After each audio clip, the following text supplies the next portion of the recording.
നമസ്കാരം പ്രിയപ്പെട്ടവരെ, മറ്റൊരു കഥയിലേക്ക് എല്ലാവർക്കും സ്വാഗതം. മലയാളികൾ എവിടെ കൂട്ടം കൂടിയാലും അതിപ്പോൾ ചെറിയൊരു കൂട്ടായ്മ ആയിക്കോട്ടെ, വലിയ കൂട്ടായ്മ ആയിക്കോട്ടെ, ഇനിയിപ്പോൾ കുടുംബങ്ങൾ ഒന്നിച്ചേരുന്ന അവസരമായിക്കോട്ടെ, എവിടെയെങ്കിലും നമ്മളൊരു വിനോദയാത്ര പോകുന്ന അവസരമായിക്കോട്ടെ, ഒന്നും വേണ്ട, ഒരു മൂന്നാല് സുഹൃത്തുക്കൾ ചേർന്നൊരു വൈകുന്നേരം അല്പം മദ്യമൊക്കെ ആയിട്ട് അങ്ങനെ ഇരിക്കുന്നൊരു അവസരമായിക്കോട്ടെ, നമ്മൾ മെല്ലെ മലയാള സിനിമയിലെ ഏതെങ്കിലും പാട്ടിൻ്റെ രണ്ട് വരികൾ മൂളിത്തുടങ്ങും. പിന്നെ ഓരോരുത്തരായി ഓരോ പാട്ട് പാടാൻ തുടങ്ങും. അങ്ങനെ പാടിപ്പാടി വരുമ്പോൾ ഒരിക്കലും അവഗണിക്കാത്ത അല്ലെങ്കിൽ ഒരിക്കലും ഒഴിവാക്കാത്ത ഒരു പാട്ടുണ്ട്. ഭരതൻ സംവിധാനം ചെയ്ത ചമയം എന്ന സിനിമയിലെ അന്തിക്കടപ്പുറത്ത് എന്ന് തുടങ്ങുന്ന പാട്ട്. ആരെങ്കിലുമൊക്കെ അന്തിക്കടപ്പുറത്തോരോലക്കൂട എടുത്ത് എന്ന് പാടിത്തുടങ്ങും. അതിലെ വരികളാണെങ്കിൽ കുറച്ച് ബുദ്ധിമുട്ടുള്ള വരികളാണ്. എന്നിരുന്നാൽ തന്നെയും വായിൽ വരുന്ന വാക്കുകളൊക്കെ കൂട്ടിച്ചേർത്ത് ആ താളത്തിനൊപ്പം പാടി എങ്ങനെയെങ്കിലും തിമികട തിമൃതത്തിൽ നമ്മൾ കൊണ്ട് എത്തിക്കുക ആ പാട്ട്. അങ്ങനെ മലയാളി ഹൃദയത്തിലേന്തിയ ആ പാട്ട്. ആ പാട്ടിന് പിന്നിലുള്ള രണ്ട് കഥകളാണ് ഇന്ന് ഞാൻ നിങ്ങളോട് പറയാൻ പോകുന്നത്. ഈ കഥകൾ കേട്ടു തുടങ്ങുന്നതിന് മുമ്പ് നിങ്ങൾ ആദ്യമായിട്ടാണ് ഈ ചാനൽ കാണുന്നതെങ്കിൽ ഒന്ന് സബ്സ്ക്രൈബ് ചെയ്തേക്കണേ, മറന്നുപോലെ കേട്ടോ. അപ്പോൾ ആദ്യത്തെ കഥ ഈ ഗാനത്തിലെ രംഗങ്ങളുമായിട്ട് ബന്ധപ്പെട്ടുള്ളതാണ്. അല്ലെങ്കിൽ ഈ ഗാനത്തിലെ രംഗങ്ങൾ ചിത്രീകരിക്കാനായിട്ട് ഒരു സംഭവം ഇവർക്ക് പ്രചോദനമായിട്ടുണ്ടായിരുന്നു. ആ പ്രചോദനമായ സംഭവത്തെക്കുറിച്ചാണ് പറയാൻ പോകുന്നത്. എറണാകുളം പോഞ്ഞിക്കരയിൽ ഒരു കള്ള് ഷാപ്പ് ഉണ്ടായിരുന്നു. അവിടെ മച്ചുവായിൽ ഇറങ്ങി കുറച്ചു ദൂരം നടക്കാവുന്നൊരു ദൂരത്തിലായിരുന്നു ഈ കള്ള് ഷാപ്പ് ഉണ്ടായിരുന്നത്. ഓലമേഞ്ഞിട്ടുള്ള, ഒരു വശം ചെങ്കല് കൊണ്ട് ഭിത്തിയൊക്കെയുള്ള, കായലിൻ്റെ ഓരത്ത്, അത് മിക്കവാറും കായലിലേക്ക് ഡെസ്കും ബെഞ്ചും ഇറക്കിയിട്ടിട്ടുള്ള ഒരു കള്ള് ഷാപ്പ്. ഈ ഡെസ്കിലും ബെഞ്ചിലിരുന്ന് കള്ള് കുടിക്കുന്നവരോട് കള്ള് വിളമ്പാൻ വരുന്ന ആളുകൾ പറയും, ഒരു കാരണവശാലും കാല് വെള്ളത്തിലിട്ടിരിക്കരുത്. ഈ ഡെസ്കിൻ്റെ കടിയിൽ ഒരു പട്ടിക ഉണ്ടാവും, കാല് ഉയർത്തി വെക്കാൻ പറ്റുന്ന രീതിയിൽ. അവിടെ വെച്ചേ ഇരിക്കാൻ പാടുള്ളൂ. കാരണം വെള്ളത്തിലൂടെ ഞണ്ടുകൾ പോകും. കാല് വെള്ളത്തിലിട്ടുകൊണ്ടിരുന്നു കഴിഞ്ഞാൽ ഞണ്ട് നമ്മുടെ കാല് ഇറുക്കാൻ സാധ്യതയുണ്ട്. അങ്ങനെ കായലിലേക്ക് കുറച്ചിറങ്ങിയിരുന്ന് കായലിൻ്റെ സൗന്ദര്യവും കൊച്ചി തുറമുഖത്തിൻ്റെ സൗന്ദര്യവും ഒക്കെ ആസ്വദിച്ചുകൊണ്ട് കള്ളു കുടിക്കാൻ പറ്റുന്നൊരു സൗകര്യം അവിടെ ഉണ്ടായിരുന്നു. അവിടെയാണ് തിരക്കഥാകൃത്തും സംവിധായകനും നടനും പ്രൊഡ്യൂസറുമൊക്കെയായ ജോൺ പോളും കൂട്ടുകാരും ഇടയ്ക്കൊക്കെ പോയിരുന്ന് മദ്യപിക്കാറുണ്ടായിരുന്നത്. അങ്ങനെ ഒരു ദിവസം വൈകുന്നേരം ഇവരവിടെ ഉണ്ടെന്ന് കേട്ട് സംവിധായകനായിരുന്ന പവിത്രൻ അവിടെ എത്തിച്ചേർന്നു. അദ്ദേഹത്തിൻ്റെ കൂടെ മലയാള സിനിമയിൽ എക്കാലത്തെയും പ്രഗത്ഭരിൽ ഒരാളായ ജോൺ എബ്രഹാം ഉണ്ടായിരുന്നു. ഈ രണ്ട് ജോൺമാരും, ജോൺ പോളും ജോൺ എബ്രഹാമും പരസ്പരം ആദ്യമായിട്ട് കണ്ടുമുട്ടുന്നത് ഈ ഒരു അവസരത്തിലാണ്. ജോൺ എബ്രഹാം തന്നെ പരിചയപ്പെടുന്നതിനെ കുറിച്ച് ജോൺ പോൾ പറയുന്നുണ്ട്. അദ്ദേഹം ഇങ്ങനെയാണ് പറഞ്ഞത്: I am a John, you are a John, we are a John. അങ്ങനെ പറഞ്ഞിട്ടാണ് ഇവരെ പരിചയപ്പെടുന്നത്. അതിനുശേഷം ജോൺ എബ്രഹാമും പവിത്രനും ഒരു മൂലയ്ക്ക് മാറിയിരുന്ന് അവർ മദ്യപാനം തുടങ്ങി.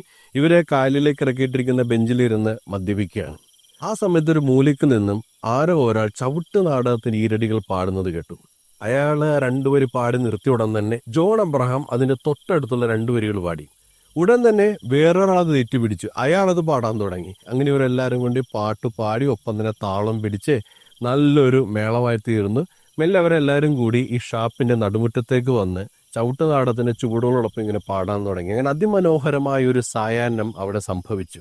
ഇങ്ങനെ ചവിട്ടുനാടത്തിൻ്റെ മധുരമായ ഓർമ്മകൾ ലഭിച്ചതുകൊണ്ട് അവിടെ ഉണ്ടായിരുന്ന ഒരാൾ പറഞ്ഞു, ഇന്ന് എല്ലാവരും കുടിച്ച കള്ളിൻ്റെ ചിലവ് എൻ്റെ വക.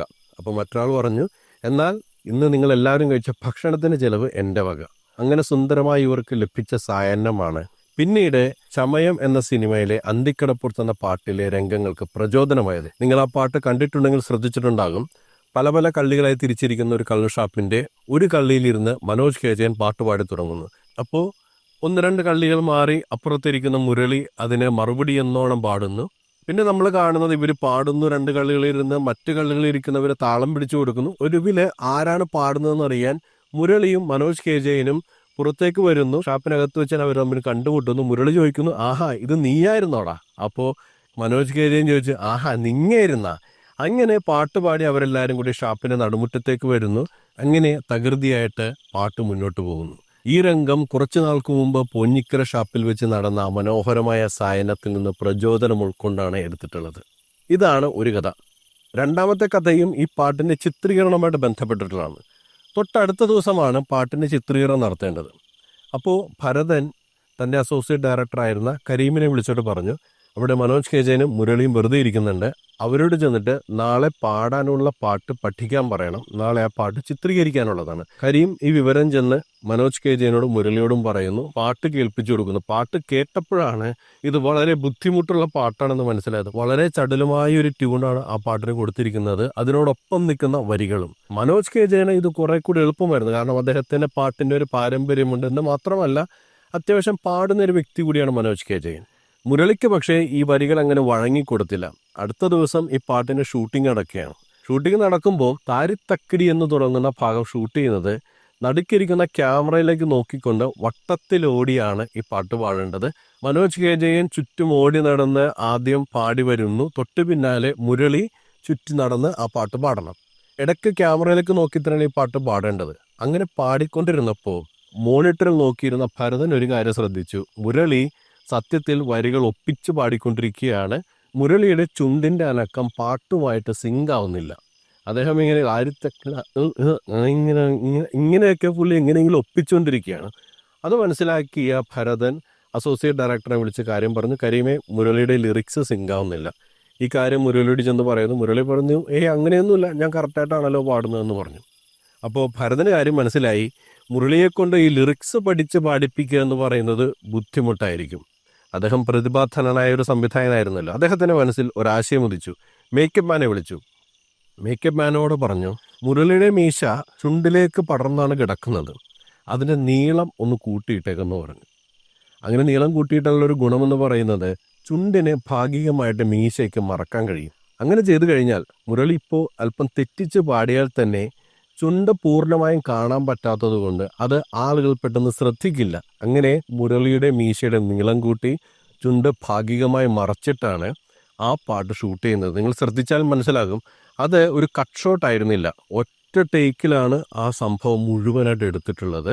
ഇത്രയും കാലം നമ്മൾ ആ പാട്ട് കണ്ടപ്പോൾ കുറഞ്ഞ, പക്ഷേ ഈ കഥ കേൾക്കുന്നത് വരെ ഈ പാട്ട് ഞാൻ കേൾക്കുന്ന സമയത്ത് മുരളിയുടെ ലിപ് സിങ്കിങ് കറക്റ്റ് അല്ല എന്നൊരു തോന്നൽ എനിക്കുണ്ടായിട്ടില്ല. അതിപ്പോൾ നമ്മൾ യൂട്യൂബിൽ കണ്ടിട്ടായാലും ടി വിയിൽ കണ്ടിട്ടായാലും എന്തിനു പറയാം, നമ്മൾ വലിയ സ്ക്രീനിൽ, ബിഗ് സ്ക്രീനിൽ അത് കണ്ടിട്ട് പോലും നമുക്ക് തോന്നിയിട്ടില്ല മുരളി പാടുന്നത് ഈ പാട്ടിനൊപ്പിച്ചാലാണ്. ഒരു പക്ഷേ സൂക്ഷിച്ച് നോക്കിയാൽ നമുക്ക് മനസ്സിലാകും അവിടെ ഇവിടെയൊക്കെ ലിപ് സിങ്കിങ് പൊട്ടിപ്പോകുന്നത്.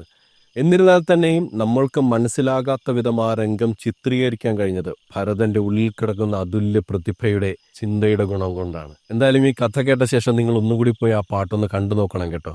ഷാപ്പിലെ രംഗങ്ങൾ എങ്ങനെയാണ് ചിത്രീകരിച്ചിരിക്കുന്നത്, ആ താരിത്തക്കിടി എന്ന് തുടങ്ങുന്ന ഭാഗം എങ്ങനെയാണ് മുരളി പാടിയിരിക്കുന്നത് എന്നൊക്കെ ഒന്ന് ശ്രദ്ധിച്ച് നോക്കണം.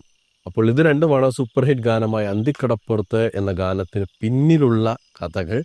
ഇതുമായിട്ട് ബന്ധപ്പെട്ട് വേറെ എന്തെങ്കിലും കഥ നിങ്ങൾക്കറിയാമെങ്കിൽ അത് കമൻറ്റിൽ രേഖപ്പെടുത്തണം. ഒപ്പം നിങ്ങളുടെ അഭിപ്രായങ്ങളും നിർദ്ദേശങ്ങളും. ഈ വീഡിയോ നിങ്ങൾക്ക് ഇഷ്ടമായെങ്കിൽ ലൈക്ക് ചെയ്യുക. ഇതുപോലുള്ള കഥകൾ കേൾക്കാൻ ആഗ്രഹിക്കുന്നവർക്ക് ഈ വീഡിയോയുടെ ലിങ്ക് അയച്ചു കൊടുക്കുക. മറ്റൊരു കഥയുമായി നമ്മൾക്ക് വീണ്ടും കണ്ടുമുട്ടാം. നമസ്കാരം.